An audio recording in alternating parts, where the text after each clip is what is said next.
Hi hello welcome to okay TV. నేను మీ Narasimha. BC పేరుతో పార్టీలు, బీసీ పేరుతో నాయకులు, బీసీ పేరుతో కండువాలు, బీసీ పేరుతో పార్టీలు చేస్తున్న దగ. పార్టీలు మొత్తం బీసీ కమ్యూనిటీ ఎవరైతే 96 కులాలు 136 ఉప కులాలు ఉన్నాయో వీటికి సంబంధించిన బీసీల పేరుతో రాజకీయం పెద్ద హైడ్రామా నడుస్తుంది.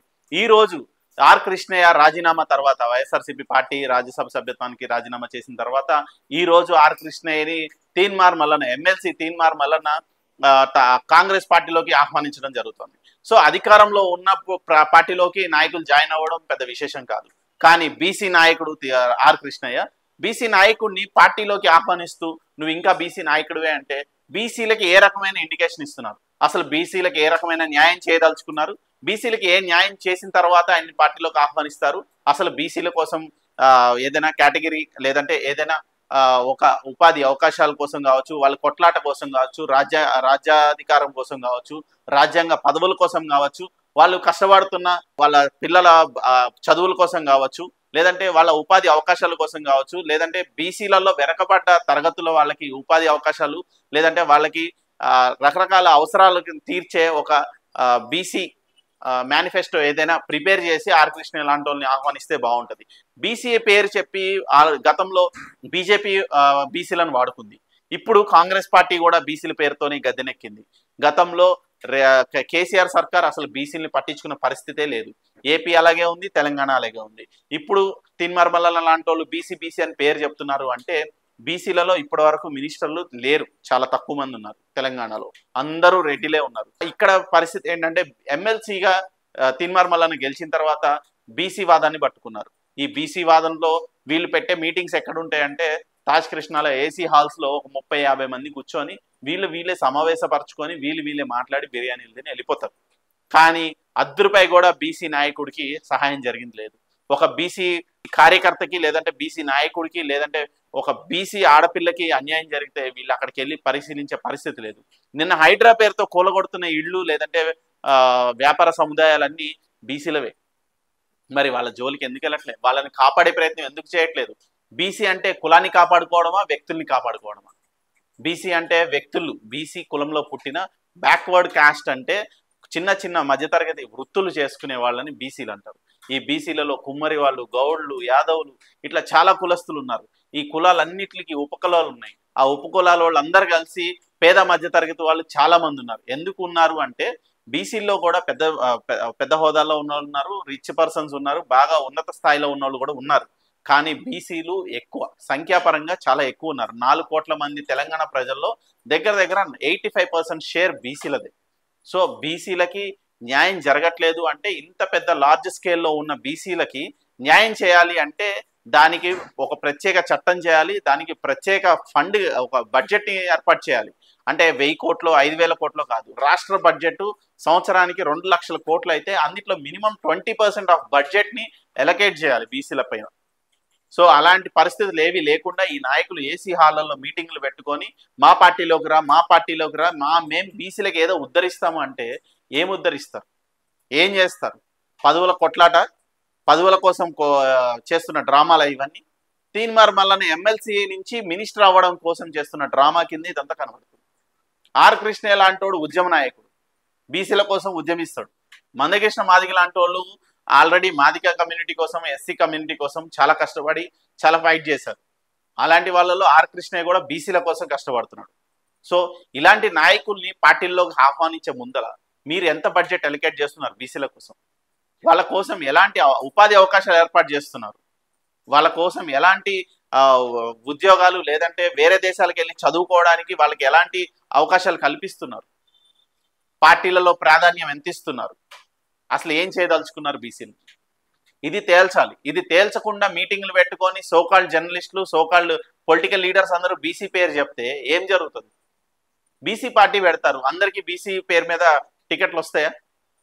అన్ని రిజర్వేషన్లు ఉన్నాయి కదా, తెలంగాణలో కావచ్చు, ఆంధ్రలో కావచ్చు, ఇండియా మొత్తం రిజర్వేషన్లతోనే టికెట్లు వస్తాయి కదా. బీసీ కోట అయితే బీసీకే ఇస్తారు కదా. మరి వాళ్ళని గెలిపించేది అక్కడ నిలబడే 4 వ్యక్తులైనా సరే 4 పార్టీల నుంచి బీసీనే. మరి వాడు గెలిచిన బీసీ నాయకుడు ఇప్పటివరకు ఎందుకు మాట్లాడు? ఎందుకు అక్కడ ఉన్న బీసీలకి న్యాయం చేయడు? ఏం చేయకుండా ఏసీ హాళ్లలో 5 స్టార్ హోటల్లో మీటింగ్లు పెట్టుకొని బీసీలను ఉద్ధరిస్తాము అంటే ఏది న్యాయం? ఎంతవరకు నమ్మాలి? ఏం నమ్మాలి? బతుకులు ఛిద్రమైపోతున్నాయి బీసీలవి. అబ్రాడ్ వెళ్దామనే కళలు నాశనం అయిపోతున్నాయి విద్యార్థులవి. ఓబీసీ కేటగిరీలో వేరే రాష్ట్రాలకు వెళ్ళి చదువుకోవాలి అంటే ఉపాధి అవకాశాలు లేవు, తోడ్పాటు లేదు, బీసీ కమిషన్ లేదు. బీసీ కమిషన్ ఉన్నా దానికి ఫండ్ లేదు. బీసీ కమిషన్తో పాటు ఉపకులాలకి లేదంటే కులాలకు కూడా కమిషన్స్ ఉన్నాయి. యాదవ్ కమిషన్ ఉంది, మా గౌడ కమిషన్ ఉంది, వైశ్య కార్పొరేషన్ లాగా అందరికీ కార్పొరేషన్స్ ఉన్నాయి. కానీ ₹1 ఫండ్ లేదు. సరాసరి 20,000 కోట్ల రూపాయల ఫండ్ ఇస్తే తప్ప మినిమం అంటే చేయి తడిపినట్టు వాళ్ళకి హెల్ప్ చేయలేరు, సహాయం చేయలేరు. బీసీలకి డబ్బే ప్రామాణికం కాదు, ఉపాధి అవకాశాలు కూడా కల్పించాలి. రాజ్యాధికారిగా ఒక్కటే కాదు, వేరే చాలా చేయాల్సినవి ఉన్నాయి. వాళ్ళ అవసరాలు చాలా ఉన్నాయి బీసీలవి. బీసీల గురించి కొట్లాడే నాయకుడు అయితే ఇప్పటికీ నాకు కనపడలేదు. ఆర్ కృష్ణయ్య విషయంలో నేను అగ్రి అవుతా, కానీ పార్టీల్లోకి ఆహ్వానించి అన్నా నువ్వు నాకు పార్టీలోకి వస్తే బీసీ స్లోగన్కి తోడ్పాటు ఏర్పడుతుంది, సో మనం బీసీల కోసం ఇంకా గట్టి కొట్టచ్చని ఎక్కడ మాట్లాడట్లా. తీన్మార్ మల్లన్న లాంటి వాళ్ళ స్వార్థ ప్రయోజనాల కోసం, తీన్మార్ మల్లన్న ఎమ్మెల్సీ నుంచి మినిస్టర్ అవడం కోసం రేపొద్దున 100 కోట్లు 50 కోట్లు హైకమాండ్కి ఇస్తే బీసీ అనే వాదం పైన నాకు ఒక స్టాండ్ దొరికితే నేను మినిస్టర్ అవ్వచ్చు అనే ఫ్యూచర్ ప్రణాళికతో ఆయన కొట్లాడుతున్నట్టే కనిపిస్తుంది. ఇప్పుడు బీసీ మీటింగ్ అని చెప్పి పెద్ద లైవ్ పెట్టారు. ఏంటా అని చెప్పి మొత్తం చూస్తే ఆర్ కృష్ణయ్యని కాంగ్రెస్ పార్టీలోకి రండి సార్ అని అడుగుతున్నారు. అరే వైసీపీలో రాజ్యసభ మెంబర్ ఏం చేశాడు ఆయన? రాజ్యసభలో పార్టీలకు అతీతంగా చూడండి కదా బీసీ నాయకుల్ని. బీసీ నాయకుల్ని ప్రతి పార్టీ గౌరవించండి కదా, పిలిచి కూర్చోబెట్టి ప్రతి పార్టీ వాళ్ళతో డిస్కషన్ చేయాలి. మీ అవసరాలు ఏంటి, మీ కష్టసుఖాలు ఏంటి, మీ ప్రాబ్లమ్స్ ఏంటి, మీకేం కావాలి. ఏ పార్టీ పిలవదు, మాట్లాడదు. మా కండు వేసుకుంటే మా ఓడు, మీ కండు వేసుకుంటే మీ ఓడు. బీసీలు, నేను కూడా బీసీనే, మా కెమెరామెన్ బీసీనే, మా ఆఫీస్లో అందరూ బీసీలే. మాకు ఉపాధి అవకాశాలు లేకనే ఉన్న దాంట్లో అడ్జస్ట్ అయి బతుకుతున్నాం. క్వాలిఫికేషన్ హై ఉంది, ఉద్యోగ అవకాశాలు లేవు, గవర్నమెంట్ ఉద్యోగాలు రావు, లంచాలు, ఈ గందరగోళం మొత్తానికి ఒక పులి స్టాప్ పెట్టి ఖచ్చితంగా బీసీలకి ఇంత కోటా ఉండాలి, ఇంత బడ్జెట్ ఉండాలి, ఇన్ని ఒక స్కూల్స్ ఉండాలి, ఇన్ని కాలేజెస్ ఉండాలి అని అకామిడేట్ చేసి వాళ్ళ అంత ఫెసిలిటీస్ ఇచ్చిన తర్వాత బీసీల గురించి మాట్లాడాలి. బీసీల గురించి మాట్లాడితే వీటి గురించి మాట్లాడాలి. ఎంతసేపు రాజ్యాధికారం. మరి బీసీ మినిస్టర్ అయితే ఏమవుతుంది? నీ ఇంటికి 500 కోట్లు వస్తుంది. పక్కింట్లో ఉన్న బీసీ వ్యక్తికి కూడా ₹1 ఇవ్వను. పిల్లికి బిచ్చం పెట్టారు నాయకులు. వీళ్ళు బీసీల గురించి మాట్లాడతారు. పంచండి మీ ఆస్తులన్నీ, ఎవరి కులంలో ఉన్న వాళ్ళకి పంచండి బీసీ నాయకులు అందరూ. ఎందుకు పంచరు? మీరు వెళ్ళి అడగండి బీసీల్లో. రేపొద్దున ఎవరికైనా కాలేజ్ సీట్ కావాల్సి వస్తే బీసీ నాయకుడి దగ్గరికి వెళ్ళి అన్న ₹1,00,000 డొనేషన్ అడుగుతున్నాను, నువ్వు కట్టు, మన పిల్లోడే కదా, మన కులపోడే కదా అని అడగండి. కడతారా? లేదంటే ఏదైనా పెళ్లికి అవసరం అయితే వెళ్ళి అడగండి, అన్న ఒక 5 లక్షలు కట్నం అడుగుతున్నాడు, నువ్వు 2.5 లక్షలు మన పిల్లే కదా, బీసీ పిల్లే కదా, మన కులపోళ్లే కదా అని మాట్లాడండి. ఇస్తారా? ఇవ్వరు. ఎందుకు ఇవ్వరు అంటే వాళ్ళకి రాజ్యాధికారం కావాలి, నీ పేరుతో ఓటేయించుకోవడం కావాలి, నీ పేరుతో అవసరాలు తీరాలి, నీ పేరుతో పబ్బం గడిపించుకోవాలి. నీ పేరు చెప్తేనే వాడికి మనుగడ, నీ పేరు చెప్తేనే వాడికి బతుకు తెరువు, నీ పేరు చెప్తేనే ఏదైనా సరే. ఆ బీసీలో నువ్వున్నావు, నేనున్నా, అందరూ ఉన్నావు. నాకు కులం లేదు, నాకు మతం లేదు, నేను నాస్తికున్నో తెలియదు, నేను దైవభక్తున్నో తెలియదు, కానీ నేను ఖచ్చితంగా సొసైటీ కోసం మాట్లాడతా. సొసైటీలో నేను ఉన్నా కాబట్టి, నేను ఏ గుళ్ళో లేను, ఏ శ్మశానంలో లేను, నేను ఒక వ్యవస్థలో ఉన్నా కాబట్టి నాకు కులంతో పని లేదు. కానీ బీసీలు అని చెప్పబడే ఒక సర్టిఫికేట్, బీసీ సర్టిఫికేట్ అవ్వచ్చు, ఓసీ సర్టిఫికేట్ అవ్వచ్చు, ఎస్సీ ఎస్టీ సర్టిఫికేట్ అవ్వచ్చు, ఇవన్నీ మాట్లాడతాయి, డిపార్ట్మెంటల్ వైజ్గా మాట్లాడతాయి. వీళ్ళ స్వార్థ ప్రయోజనాల కోసం వీళ్ళు మాట్లాడే మాటల్ని లొంగిపోయి ఏదేదో చేయకండి బీసీలారా. ఇప్పటికైనా మేలుకోండి. ఒక పార్టీ పెడితేనో లేదంటే ఇంకేదో జరిగితేనే కాదు, ప్రభుత్వంలో మార్పు రావాలి.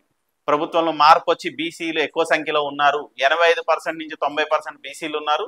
వీళ్ళకి మనం ఏదో ఒక న్యాయం చేయాలి. వీళ్ళకి బడ్జెట్లో కొంత అమౌంట్ మనం ఎలకేట్ చేయాలి. ఒక 10,000 నుంచి 20,000 కోట్ల రూపాయల బడ్జెట్ ఇవ్వాలి.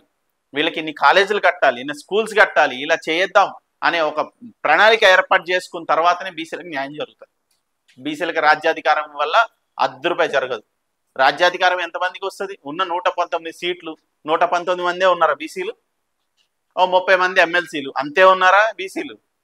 18 మంది ఎంపీలు అంతేనా బీసీలు? కొన్ని కోట్ల మంది ఉన్నారు, 3 కోట్ల మంది దగ్గర బీసీలు ఉన్నారు. ఇంతమందిని అకామిడేట్ చేయాలి. 3 కోట్లు వద్దు, ఒక కుటుంబానికి 3 అనుకున్నా కూడా, తల్లి తండ్రి కొడుకు అనుకున్నా కూడా 1 కోటి కుటుంబాలు ఉన్నాయి. 1 కోటి కుటుంబాల్లో ఒక 20 లక్షల మంది డబ్బున్న వాళ్ళని తీసేసినా 80 లక్షల మంది అయితే నిరుపేద ప్రజలే కదా. వాళ్ళకి ఏ రకమైన న్యాయం చేస్తారు? అంటే రాజ్యాధికారంలో ఒక 500 మంది లాభపడతారు. ఖచ్చితంగా బీసీలకి న్యాయం చేయాలి అంటే వ్యవస్థలో మార్పు జరగాలి. ఇట్లా పార్టీలు మారితే కాదు. తీన్మార్ మల్లన్న స్వార్థ ప్రయోజనాల కోసము, ఆయన మినిస్టర్ పదవి కోసము రాజీనామా చేస్తా, అది చేస్తా. అరే రాజీనామా చేసేవాడైతే పార్టీకి చెయ్యి, ఎమ్మెల్సీకి కాదు. బీసీలకి రాజ్యాధికారం కావాలన్నప్పుడు పార్టీ, కాంగ్రెస్ పార్టీ నుంచి బయటకు వచ్చేసి ఇండిపెండెంట్గా ఉండు, నాకు పార్టీ వద్దు, నేను బయటకు వచ్చేస్తున్నా అని చెప్తున్నా. న్యూట్రల్గా ఉండు. రాజీనామా రాజీనామా రాజీనామా రాజీనామా చేస్తే ఏమొస్తుంది? నువ్వు అడుగుతుందే రాజ్యాధికారం. మళ్ళీ ఆ రాజ్యాధికారాన్ని నేను కోల్పోతాను, ఆ పదవిని నేను వదిలేసుకుంటాను అంటే డ్రామా. ఎవరి చెవులో పూలు పెడుతున్నారు? సో ఇదంతా ఒక పెద్ద డ్రామా. ఇది ఫ్యూచర్లో అర్థమవుతుంది ప్రజలకు కూడా. సో బీసీలు అంత అమాయకులు కాదు. వాళ్ళు కూడా చాలా రకాల దౌర్జన్యాలకి, అన్యాయాలకి గురై గురై గురై ఒక దయనీయమైన పరిస్థితుల్లో చాలా రకాలుగా అన్యాయాలకు గురైన తర్వాత ఇప్పుడు వాళ్ళు కూడా చైతన్యం వచ్చింది. వాళ్ళు కూడా తెలివిగా ఆలోచిస్తున్నారు. వాళ్ళు కూడా ఒక ఉన్నతమైన స్థాయిలో, ఉన్నతమైన పొజిషన్లో ఉండడానికే కష్టపడుతున్నారు. సో వాళ్ళని అనగదొక్కే ప్రయత్నమో, వాళ్ళని మభ్యపెట్టే ప్రయత్నమో చేస్తే ఆటలు సాగవు. సో ఇలాంటి లీడర్లు ఈ డ్రామాలన్నీ తగ్గించుకోవాలి. కాసాని జ్ఞానేశ్వర్ లాంటి వాళ్ళు 99 కులాల ఐక్య వేదిక అని ఒక పార్టీ పెట్టారు.